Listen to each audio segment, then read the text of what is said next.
What do you remember from that time of working with Mick Foley?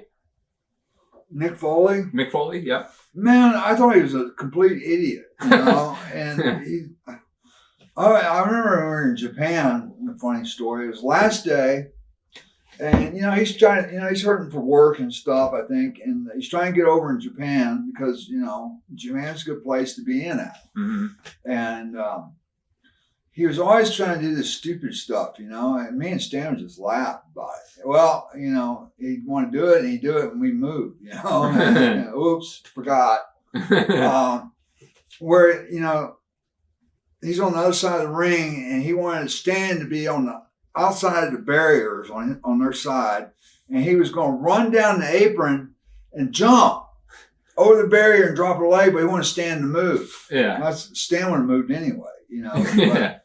So he takes off. I said, I want to watch this, I want to see him do this stupid shit.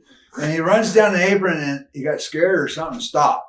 I said, And that son of a gun went back down there to his corner and took off again.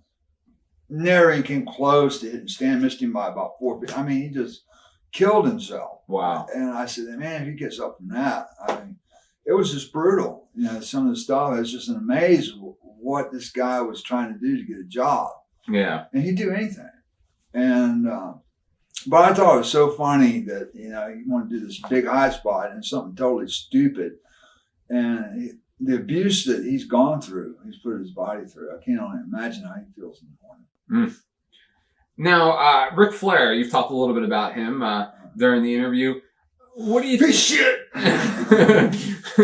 What did you think when he left WCW with the belt and then went over to Vince's TV with the belt on there? Well, I thought it was Bush League. Yeah. Yeah. Totally uncalled for. I'm professional in our business. And he's a hypocrite. Sorry, human being. And I heard you getting a divorce. Yep. Millions. Why now? Again, WCW, the abusive relationship continues because you left again. I think they really liked me. Secretly, they won't pay me, but they like bucking me. Now you worked for Herb Abrams in the UWF for a little while. Do you remember that? Wow, what a weird guy that was, man. Found naked on Hollywood Boulevard with no clothes on. Mm-hmm. Or was it Monte Del Rey? I remember he was just found naked. I don't remember where it was. It was down in Marina Del Rey. Mm-hmm. Down there, coked out of his mind and running naked down the streets and stuff. What was that, UWF? Yep. And I was one of his champions. I got a belt out of it. Yeah, you did, actually. Man, that was really wild. He put this big-ass show in the MGM Grand over there. I mean, 14,000. And you probably got 100 people there. Huh. It was, Sid was there. I think Sid was there. And I know Stan was, no, not Stan, Doc was there. I think Snoopo was on the show. Him and Steve Williams were good friends. And Brian Blair was involved with him, pretty strong.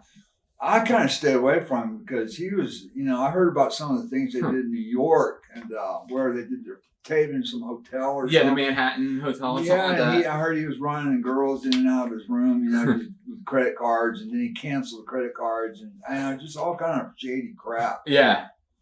And he was married to a very nice lady, I remember, and I think he just bankrupted. He had some money. I think he left Owen. I mean, you just don't leave the MGM Grand with a bill, 50, 60 grand. Yeah.